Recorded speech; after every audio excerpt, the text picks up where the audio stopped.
You're probably getting rejected before recruiters even read your experience. Not because you're unqualified, but because your resume sounds less experienced than you actually are. Recruiters can usually tell who sounds senior, strategic, and leadership level within seconds of scanning a resume. And two people can have almost identical backgrounds, while one sounds highly valuable and worth interviewing, and the other sounds junior without even realizing it. Most of the time, that difference comes down to language. In this video, I'm going to show you exactly how recruiters judge your level, leadership, and value using your professional summary. And I'm going to break down the exact wording shifts that instantly make you sound more credible, more strategic, and more interview worthy without lying or stuffing your resume with buzzwords.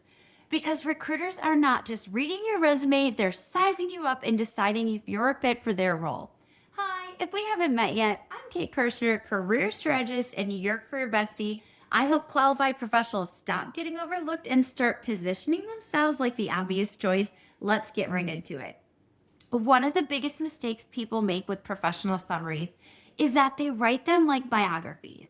They write long introductions, generic descriptions, responsibilities, and buzzwords that honestly sound exactly like everyone else.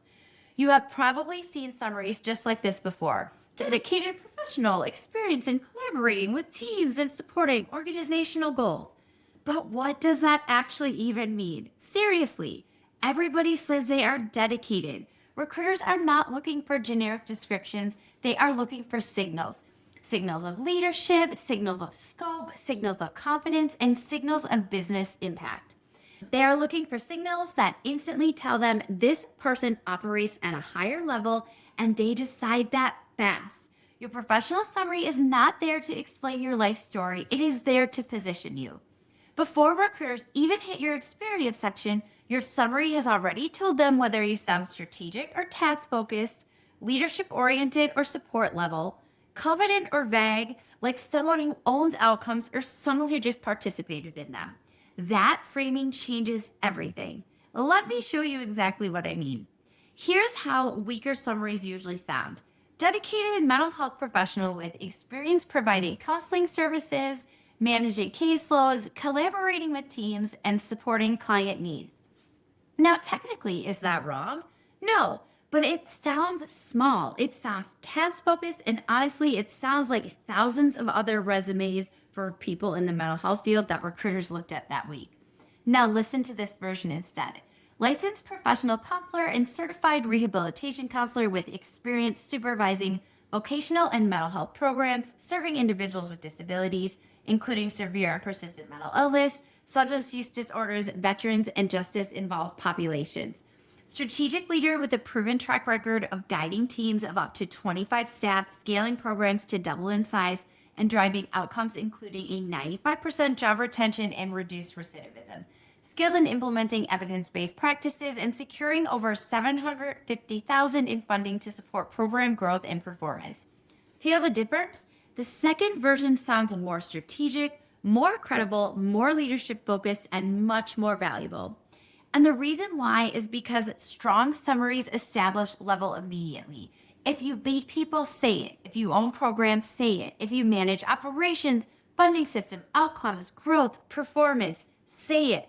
Recruiters are constantly scanning for indicators of complexity and scope because that is what signals seniority. Watch how wording alone changes perception. A weaker version might say, work with leadership teams to support initiatives across multiple locations. But a stronger version sounds like this.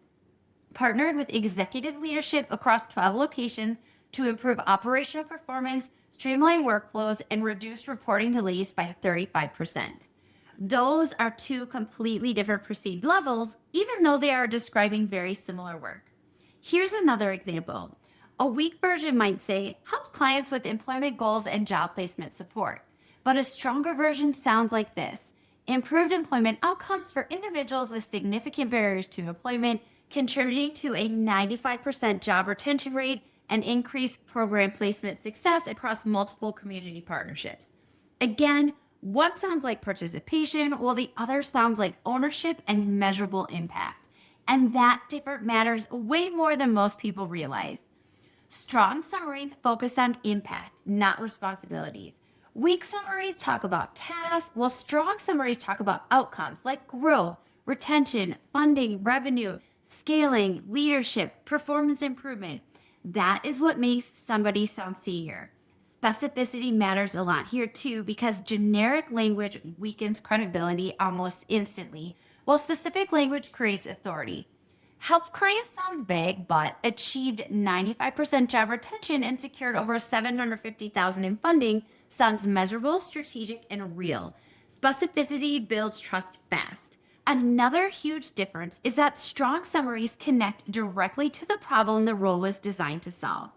Every single job exists because something needs to grow, improve, stabilize, scale, organize, lead, or just get fixed. Your summary should immediately communicate, I solved this type of problem, because that's what their recruiters are actually trying to figure out during a quick resume scan. This is also why two people with similar experience can get completely different results. One sounds like they participated, while the other sounds like they led. One sounds reactive, while the other sounds strategic. One it sounds replaceable, while the other sounds valuable. Now let's talk about one of the fastest ways people accidentally weaken their resume without realizing it. Passive language. Words like assisted with, helped, responsible for, and worked on instantly shrink your perceived impact. Stronger candidates sound ownership oriented. They say things like led, implemented, directed, launched, scaled, developed, and improved. For example, a weaker bullet might say, responsible for overseeing staff and supporting daily operations. But a stronger version sounds like this: led a team of 25 staff across vocational and mental health programs, improving retention outcomes and supporting program expansion that doubled service capacity.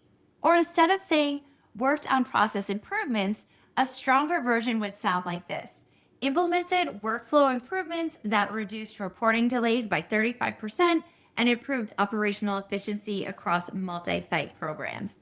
That language changes perceptions fast, and perception is everything during a quick resume scan. Recruiters are not carefully studying every single word on your resume. They are rapidly gathering signals about who feels capable, strategic, credible, and worth interviewing. If your summary sounds weak, the rest of your resume has to work 10 times harder to recover from that first impression. But when your summary immediately positions you as strategic, relevant, and high value, recruiters start reading the rest of your resume looking for reasons to move you forward. That creates a completely different psychological experience.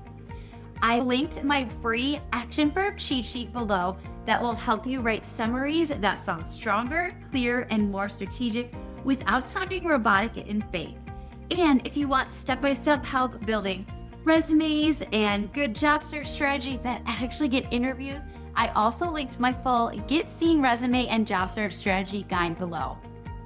Make sure you subscribe for more inside career advice that will get you hired. See you later, career besties.